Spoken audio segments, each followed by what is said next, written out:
Jadi Syekh Abdul Qadir Jalani ini dia merasa sedih sungguh. Ini kalau kita nak cakap sedih Syekh Abdul Qadir Jalani ini zaman bila ni? 1000 tahun dulu lah kita kata. Kita dah tengok tadi dia syaratkan ni pada tahun 545 Hijrah. Kita 1456 Hijrah. Tak 1000 tahun dulu. Dia sedih dengan keadaan orang yang lalai zaman dia. Dia belum tengok zaman kita lagi ni. Kalau tengok zaman kita ni, dengan keadaan hidup kita lalai, semayang pun lalai, kita nak semayang pun sibuk dengan kita punya telefon kita, dengan handphone kita. Hanya tadi semayang saya tengok telefon kita, istighfar pun tengok telefon, tak sempat nak istighfar betul-betul kepada Allah. Nak baca Quran pun tak ada masa. Ya Allah, kalau Syekh Abdul Jalani kata Rasulullah tengok kita hari ini, tak tahu apa lagi yang dia kata.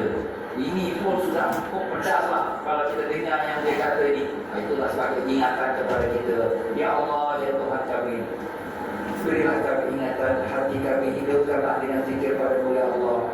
Jauhkanlah kami daripada kelalaian ya Allah. Berikanlah kami sifat-sifat yang Kau berkasihi, yang Kau redai ya Allah. Jadikanlah kami hamba yang sentiasa beramal dengan amal yang soleh, dan jauhkanlah kami dari sifat-sifat yang Engkau yang suruh dan sifat-sifat yang tercela dengan barakah syafaat Nabi Rasulullah SAW. Allahumma amin ya rabbal alamin. Matilah kita. Jadi pokoknya kita tak ada siapa yang kekal. Kita lihat datuk nenek moyang kita, kita lihat orang-orang yang ternama dahulu, semua sudah pergi, dan kita pun akan pergi. Kenapa tidak mengambil iksa? Kenapa tak ambil iktibar? Dan kita pun akan balik juga. Dan bila nak balik, tak ada siapa yang dapat tentukan. Mungkin besok, mungkin malam, mungkin pagi, tak ada siapa yang dapat tentukan. Maka ya sebab itulah, cuba lihat apa yang telah difirmankan oleh Allah Ta'ala. A'udzubillahi minasyaitonir rajim. Hatta idza farihu bima utu akhadnahum baghtatan fahum mublisun. Sadaqallahul azim.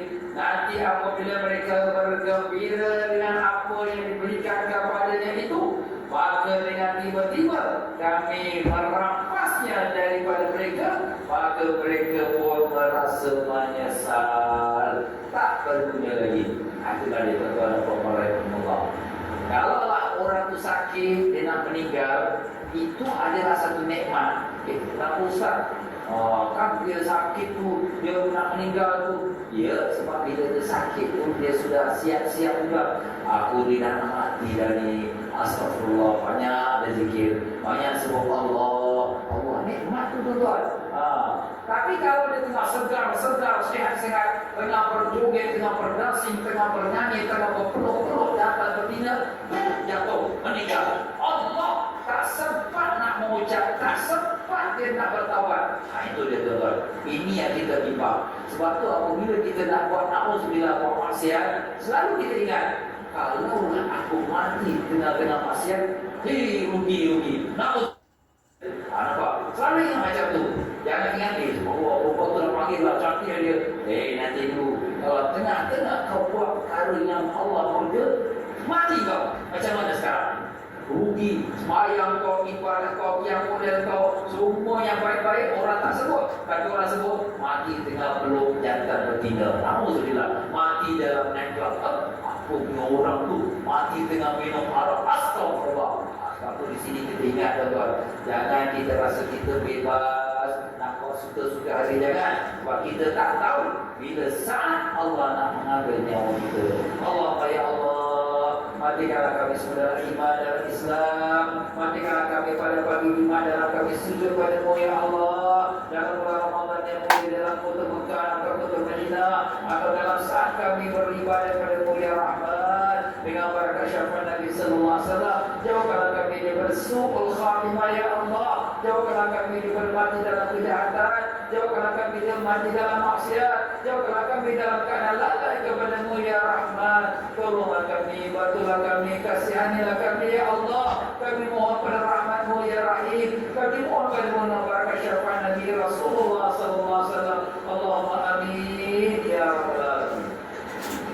Mintalah kepada Allah Tuhan dia, sebab tak ada siapa dapat jamin. Jangan kata orang biasa, ulama pun besar pun sekalipun, tak ada kena tertipu juga. Dan ini telah berlaku dalam sejarah kaum Bani Israel.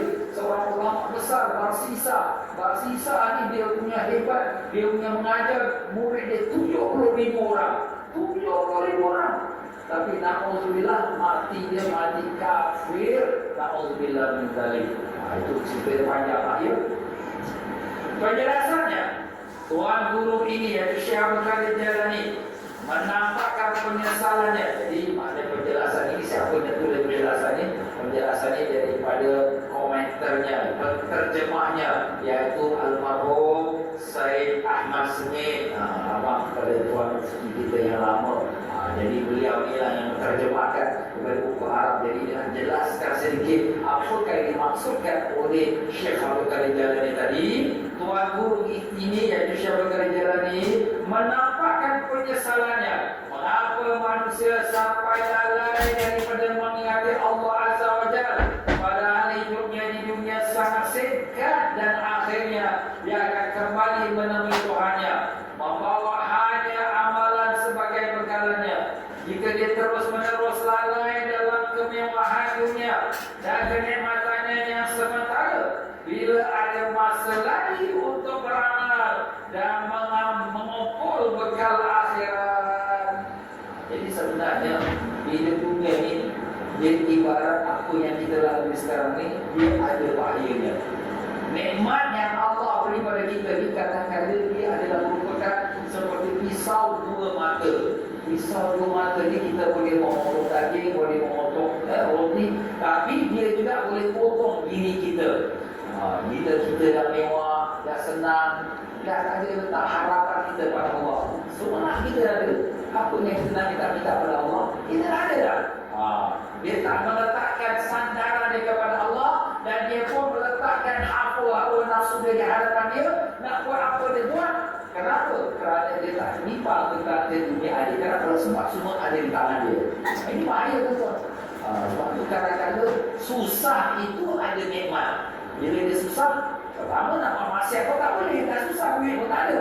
Keduanya, selalu ingat pada Allah. Susah dia, banyak hutang, bangun tahajud. Susah dia, anak dia derhaka pada dia, dia pun minta pada Allah, baca Yasin. Susah dia, suami dia main kayu 3, dia pun selalu nangis, sujud pada Allah. Kan bagus. Sebenarnya ada baiknya juga susah tu. Cuma di sini, kalau dah Allah beri nikmat, jaga, waspada, jangan sampai nanti kamu tertipu dengan kehidupan dunia kamu.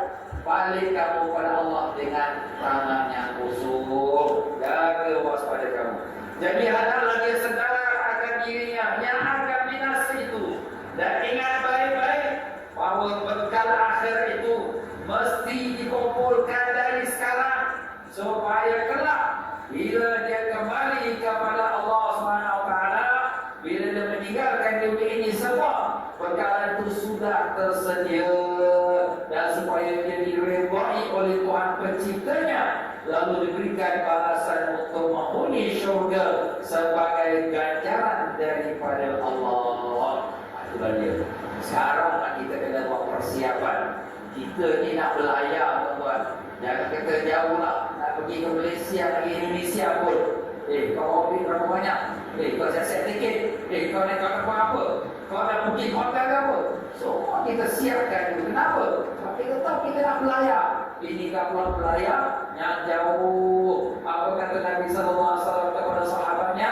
Nabi katakan, Inna safar ba'id. Sesungguhnya perjalanan itu jauh. Wal bahrul amir. Dan sesuatu lautan pun amat dalam. Bukan main-main. Kita nak masuk ke akhirat. Dalam lubang kubur kita berapa ribu tahun lagi kita tak tahu. Dan kemudian kita nak pergi pada mahsyar, berapa ribu tahun lagi di pada mahsyar pun tak tahu. Nak seberang jabatan Siratal Mustaqim 1500 tahun nak kita seberang. Sedang hidup dunia kita 100 tahun pun tak ada. Kabar semua perjalanan yang begitu jauh nak memerlukan kepada bekalan. Kalau kita ada bekalan, alhamdulillah. Bekalan apa? Wa tazawwadu fa inna khairaz zadi taqwa. Apa firman Allah? Berbekallah kamu, sebagai bekalan ialah takwa kepada Allah. Jadi Syekh Abdul Qadir Jalani ini dia merasa sedih sungguh. Ini kalau kita nak cakap sedih Syekh Abdul Qadir Jalani ini zaman bila ni? 1000 tahun dulu lah kita kata. Kita dah tengok tadi dia syaratkan pada tahun 545 Hijrah. Kita 1436 Hijrah. Tak 1000 tahun dulu. Dia sedih dengan keadaan orang yang lalai zaman dia. Dia belum tengok zaman kita lagi ni. Kalau tengok zaman kita ni, dengan keadaan hidup kita lalai, semayang pun lalai.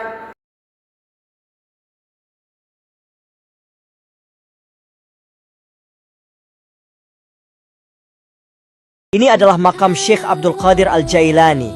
Syekh Abdul Qadir Al-Jailani yang dikenal sebagai salah satu tokoh sufi terkemuka dalam sejarah Islam, memiliki makam yang menjadi tujuan ziarah penting di Baghdad. Beliau terkenal karena ajaran-ajarannya yang mendalam tentang tasawuf dan kebijaksanaan spiritual. Makamnya yang terletak di Baghdad, Irak, sering dikunjungi oleh jutaan orang dari seluruh dunia, Masya Allah.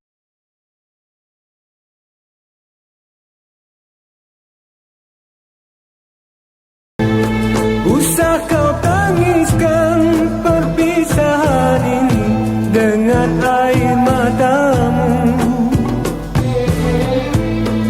Usah kau nantikan bila ku kembali ke pangkuan kasih. Setulus doamu cukuplah bagiku sebagai azimah. Senyuman manismu, kasih dan cintamu menjadi temanku.